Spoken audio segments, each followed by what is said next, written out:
Hey guys, welcome to the review, and today I wanted to share with you the character that I was able to finally unlock, and I want to go over it with you. You're going to see the purchase with me, that way you know who he's like, if it's worth getting. I mentioned this in previous videos, whether it's worth getting, and we're going to find out together. So we're going to talk about Jack Sparrow, and the Jack Sparrow token I just unlocked. Boom, I'm able to unlock him particularly.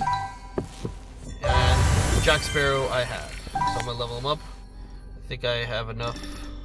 I'm gonna do 28 just because I don't have much gold coins and other things to worry about.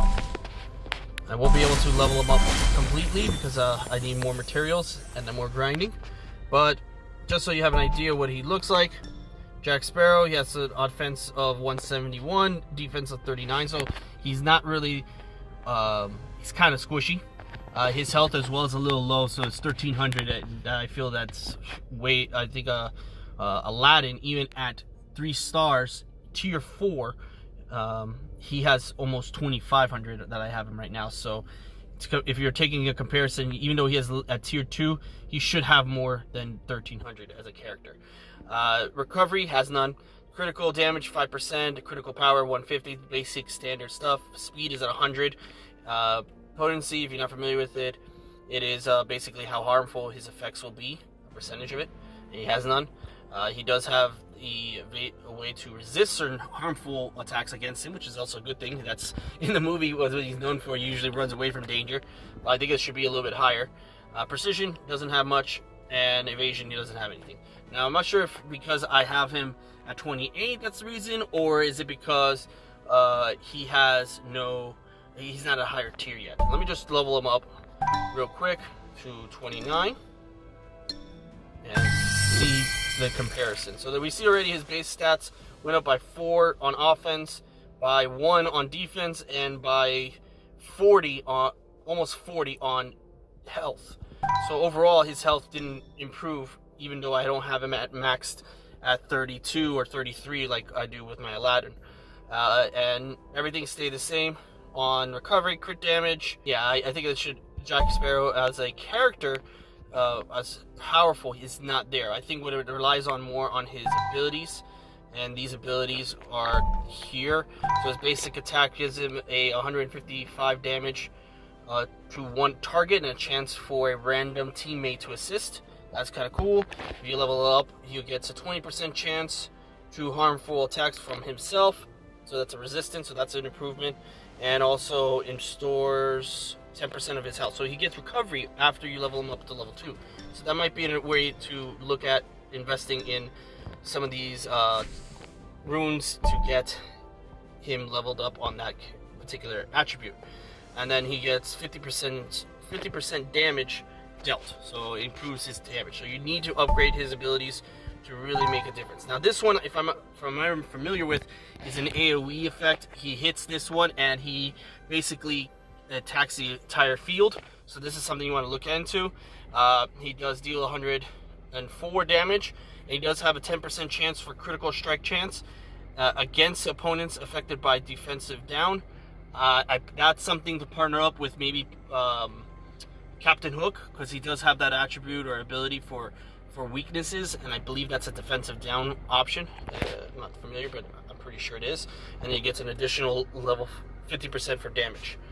So that's cool. His passive, I think, is this passive? No, this is not this passive. This is just special. So once I get him to tier 3, I get him locked to his special thing, which inflicts damage, charm to an opponent. So that helps out with an attack. And then a 30% chance to inflict defensive down for 2 turns, so that's good too. And a 50% chance to inflict charm adjacent to the opponents. Oh, that's cool. So that's another reason to improve him down the line. I wish they had an option to lower down the time frame. I think the cannonball barrage should be a little bit less on turns to cooldown. His cooldown is 6 on that particular attribute. That's a lot of time passing to it. So you might want to focus your attention, if you're going to upgrade this character, focus on the basic attack, I would say, first, or the special. once he's unlocked. Once I have it unlocked, I can see it. Just because of the fact that these are short cooldowns and they can be used more and more, and you could pass the time between cooldown on turns to hit these opponents until you get that original cannonball up and running. And then his passive, once it's unlocked, it's going to give me on the start a 15% chance to reduce cooldown on Cannonball Barrage, so that's cool. So definitely want to get to tier 2 on this one, and which I don't have him yet. And he gains a 1 random helpful effect 2 turns, so that's cool. And a chance to activate and is increased by 30%. And a character with an effective haste. Okay, so these definitely helps him out on a little bit more if you unlock this particular passive, so that he can get that barrage. So even though it's from 6 to 5 turns with the cannon barrage, it's probably something you really want to still level up basic number 1 and the special, just because it does give more hits, more powerful hits until you get your barrage up and running. So real quick, I'm going to go into some content and pick one place.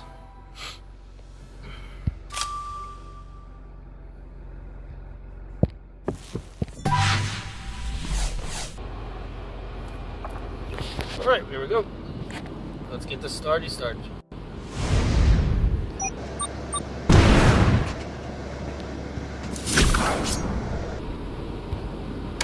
barrage.